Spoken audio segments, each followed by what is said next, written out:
जो मेरा नाम प्रीति और आज मैं आपके सामने डायरेक्टरेट ऑफ एजुकेशन की वर्कशीट नंबर 4 लेके आई हूँ, जो कि सोशल साइंस की है। तो सभी बच्चे इस वर्कशीट को ध्यान से देखें ताकि सभी बच्चों को ये वर्कशीट समझ आ सके। तो प्यारे बच्चों, आज हम पढ़ेंगे शुद्ध ग्रह, आकाशगंगा और ब्रह्मांड के बारे में। तो जैसा कि पिछली वर्कशीट में आपने सौरमंडल के बारे में समझा, जिस धरती पर हम रहते हैं वह सौरमंडल का एक हिस्सा है। तो बच्चों, यानी कि धरती जिस पर हम रहते हैं वह सौरमंडल का एक हिस्सा है और सौरमंडल ब्रह्मांड का एक हिस्सा है।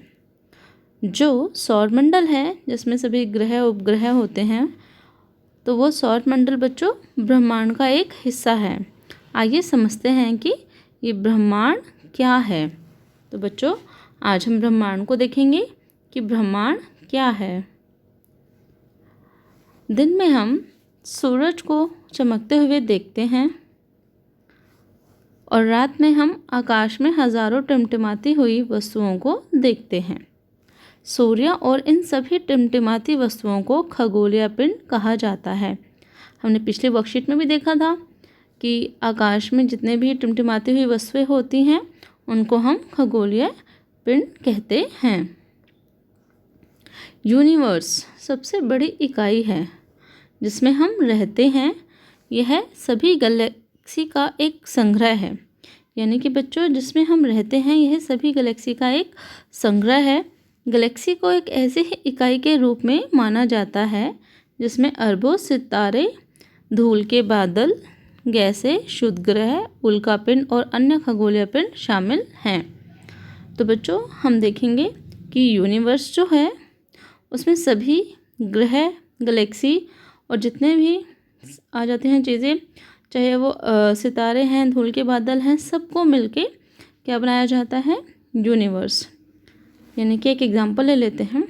मान लो ये यूनिवर्स है और इसमें चाहे सूर्य है, चंद्रमा है, चाहे तारे हैं, ग्रह हैं, उपग्रह हैं, जो भी चीज़ें हैं, इन सबको मिला के हम यूनिवर्स या फिर ब्रह्मांड कहेंगे। इस प्रकार हम कह सकते हैं कि एकमात्र बड़ी इकाई ब्रह्मांड है और सभी गैलेक्सी मिलकर ब्रह्मांड का निर्माण करती हैं। यानी कि जितनी भी गैलेक्सियां हैं वो सब मिलकर ब्रह्मांड बनाती हैं। आकाश में तारों का सफ़ेद चमकता हुआ मार्ग मिल्की वे गैलेक्सी कहलाता है। बच्चों, आपने आकाश में देखा होगा जो तारों का सफ़ेद चमकता हुआ मार्ग होता है उनको हम मिल्की वे या फिर गैलेक्सी बोलते हैं। इसे हम आकाशगंगा के नाम से भी जानते हैं। आप लोगों ने आकाशगंगा का नाम भी सुना होगा। तो इन्हीं तारों का सफ़ेद चमकते हुए मार्ग को हम मिल्की वे गैलेक्सी या फिर हम आकाशगंगा के नाम से भी जानते हैं। इस तस्वीर के माध्यम से हम आसानी से समझ सकते हैं कि ब्रह्मांड में क्या निहित है, यानी कि ब्रह्मांड में क्या क्या चीज़ें हैं। जैसे स्पष्ट है, केवल एक ब्रह्मांड और जो कुछ भी मौजूद है वह इस ब्रह्मांड में ही मौजूद है। यानी कि जो ब्रह्मांड है, सपोज़ करो ये मैंने एक ब्रह्मांड बनाया। अब इसमें जो चीज़ें भी हैं, चाहे वो पृथ्वी है, सूर्य है, तारे हैं, चंद्रमा है या कोई भी उल्कापिंड है, खगोलीय पिंड है, सब कुछ मिलाकर क्या बनाते हैं बच्चों? ब्रह्मांड।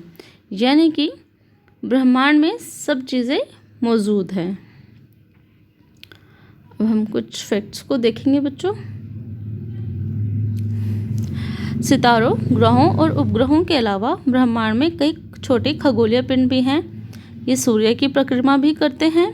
इन्हें शुद्ध ग्रह कहा जाता है। ये बहुत ही इम्पोर्टेंट है कि बेटा शुद्ध ग्रह किसे कहते हैं। कई बार ये क्वेश्चन आ जाता है कि शुद्ध ग्रह किन्हें कहा जाता है, तो सब बच्चों को पता होना चाहिए। और शुद्ध ग्रह जो बच्चों हैं ये मंगल और बृहस्पति की कक्षाओं के बीच पाए जाते हैं। इसको ध्यान से देखेंगे कि शुद्ध ग्रह मंगल और बृहस्पति के बीच कक्षाओं के बीच पाए जाते हैं। सबसे बड़ा शुद्ध ग्रह सेरस है। इसके बाद हम देखेंगे चट्टानों के छोटे छोटे टुकड़ों को सूर्य की परिक्रमा करते हैं, उन्हें उल्कापिंड कहा जाता है। जितने भी चट्टान हैं, जो छोटे छोटे टुकड़े जो सूर्य के चारों ओर, यानी कि सूर्य के चारों ओर जो चट्टान के टुकड़े परिक्रमा करते हैं, उनको हम उल्कापिंड कहते हैं। ये पृथ्वी में वायुमंडल में प्रवेश करते हैं तो जलने लगते हैं, क्योंकि गुरुत्वाकर्षण के कारण ये पृथ्वी की ओर आते हैं तो ये जलने लगते हैं, और उल्कापिंड घर्षण के कारण गर्म हो जाते हैं और जल जाते हैं। उल्कापिंड पूरी तरह से नष्ट नहीं होता और पृथ्वी पर गिरता है तो गड्ढा बना देता है। यदि कोई उल्कापिंड छोटा है तो वो गड्ढा नहीं बनाएगा, बट अगर कोई बड़ा उल्कापिंड पृथ्वी पर गिरता है तो वो गड्ढा बना देता है। आइए बच्चों, प्रश्नों की ओर चलते हैं। तो सबसे पहले है ब्रह्मांड क्या है। अभी मैंने आप लोगों को बताया कि ब्रह्मांड में सभी चीज़ें मौजूद हैं, चाहे ग्रह उपग्रह जितनी भी चीज़ें हैं वो सब ब्रह्मांड में मौजूद हैं। इसके बाद बच्चों दूसरा प्रश्न, गैलेक्सी क्या है। इसका आंसर बहुत ही अच्छा दिया हुआ है। जैसे यहाँ पे आप लोग देखेंगे गैलेक्सी,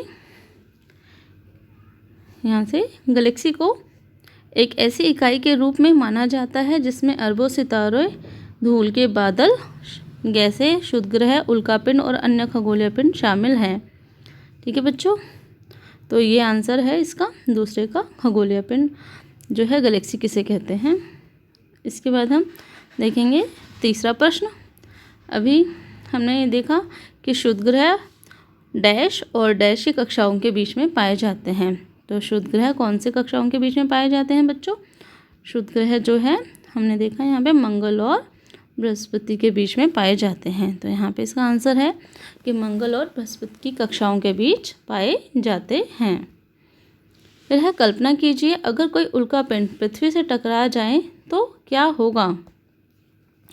तो अगर कोई उल्कापिंड पृथ्वी से टकरा जाए तो वो गड्ढा बना देता है। ये आपकी आज वर्कशीट कंप्लीट हो चुकी है और हमने पूरी तरह से ये वर्कशीट कर ली है। अगर आपको ये वीडियो पसंद आई हो तो आप इसको लाइक, कमेंट एंड शेयर ज़रूर कर दें। धन्यवाद।